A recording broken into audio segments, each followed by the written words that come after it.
Chapter 8. The Weight of a Broken Soul. The weight of Megumi's soul became a physical burden.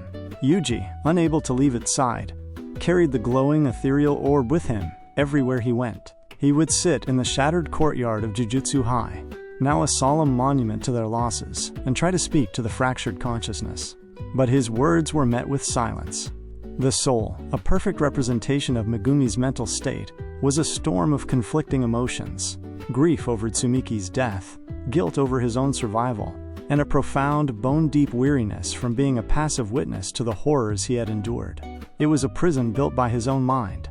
The others noticed Yuji's slow decline. His smile, once a beacon of pure, unyielding optimism, was now a rare and fleeting expression.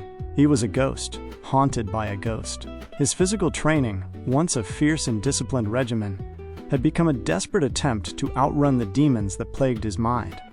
He would spar with Maki, his punches infused with soul-damaging power, but his heart wasn't in it. Maki, with her superhuman senses, could feel the emotional turbulence in every strike. "You're not fighting to get stronger," she said one afternoon, her voice a low rumble. "You're fighting to forget." Yuji didn't answer. He simply landed a punch that sent a shudder through Maki's body. It wasn't a powerful blow, but it was a cold one, devoid of the warmth that had once characterized his every action. The strain of the warden's challenge began to take its toll as well. The sorcerers were powerful, but they were not invincible. Every shift inside the barrier was a gamble with their lives. Hiromi Higuruma, the brilliant jurist, returned from his turn with a deep gash on his arm, a grim souvenir from a too-close encounter with the Ten Shadows. He had won, not by fighting, but by a legal technicality, forcing the empty vessel into a temporary ceasefire.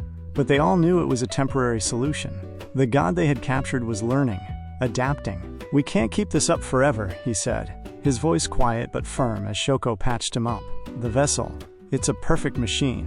It learns from our every move. It's only a matter of time before it finds a way to break out, or to kill one of us." The greatest danger, however, was not from Sukuna's empty shell, but from the man who had created the Culling Game. Kenjaku remained a distant, terrifying threat. His goal, the fusion of humanity with a cursed spirit, was still an active project, and the Culling Game was merely the engine for its final phase. They had defeated Sukuna, but they had not stopped the world's end. The weight of that knowledge was an even heavier burden than the physical exhaustion of their daily battles. One night, Yuji sat alone in the courtyard, staring at the shattered moon. He held Megumi's soul in his hands, feeling its faint, erratic pulse. "Megumi," he whispered, "I don't know what to do. I saved you, but I feel like I broke you. I just want to." His voice cracked with a wave of emotion he could no longer suppress. In that moment of profound despair, a ripple of cursed energy answered him, not from Megumi's soul, but from his own body. It was a faint echo, a lingering essence of Sukuna's soul-swapping technique. He felt it not as a curse, but as a tool, a forbidden knowledge, an ability he had never fully explored. He had the power to reach into a soul, to pull it out. But what if he could do more? What if he could reach into his own soul? What if he could use the same technique, not to extract, but to mend? He looked at the broken soul in his hands, then at his own. He was the only one who could do it. The burden was his, and his alone. The others could fight, they could strategize, they could contain. But the final, most crucial step, the healing of a broken spirit, was a task only he could undertake.